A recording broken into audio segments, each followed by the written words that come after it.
Italian Football Podcast. Sandro Tonali's ban has now been confirmed. He's been banned for 10 months for his illegal betting. He agreed to a plea deal with the FIGC, which involves a further 10-month suspension. A 10-month suspension plus a further 8 months of rehabilitative work and 16 public appearances, where he will educate youngsters about the dangers of betting. And that has now been ratified by FIFA. So it's a worldwide ban. That's his season over. He'll be out until August 2024. He will miss Euro 2024, which is devastating for Italy.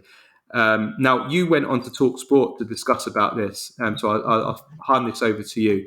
Now, what is frustrated me from the start, and I've been very angry about, is the fact that Ivan Toney got an 8-month ban when his offences were far more serious than Tonali's, because he actually bet on his own team 29 times, but 13 of them were 13 of them were betting on his own team to lose, and 15 on himself to score. 232 breaches in total, whereas Tonali never bet on his own team to lose, yet he's got a longer ban. So why is this such a problem? No, my problem with this is exactly what I said when I was on there with them. I was supposed to be there for just 5 minutes, but we ended up talking for 25 minutes, which we don't have time to do now. But look, my problem with this is simply this: that this is FIFA prohibiting this. It's Article 26 of FIFA's Code of Ethics that prevents football professionals from betting on football. From betting on any football activity. And it includes players, intermediaries, coaches, referees, and so on and so forth. So it's football professionals. They cannot bet on football.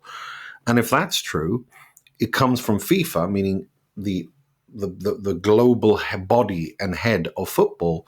Then the way that these things are imposed, these sanctions are imposed, and the way that these rules are interpreted and imposed on people who violate them, there should be uniformity, just like there is with doping.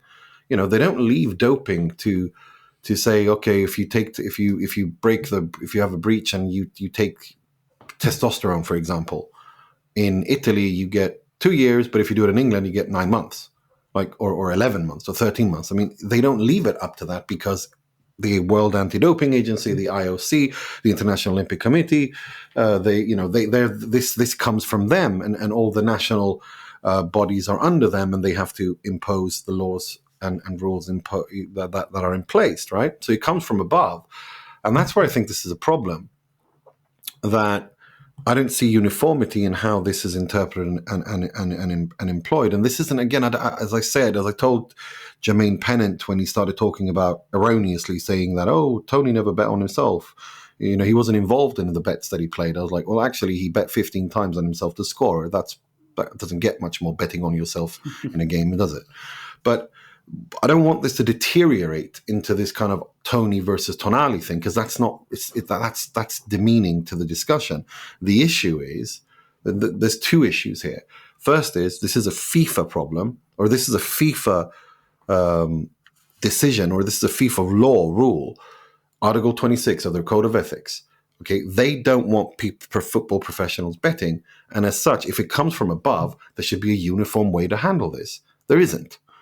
And of course, secondly, you have the incredible hypocrisy of football betting, football FAs and leagues and clubs taking money from betting companies while saying they can't, the players or not just players, no one in football is allowed to bet.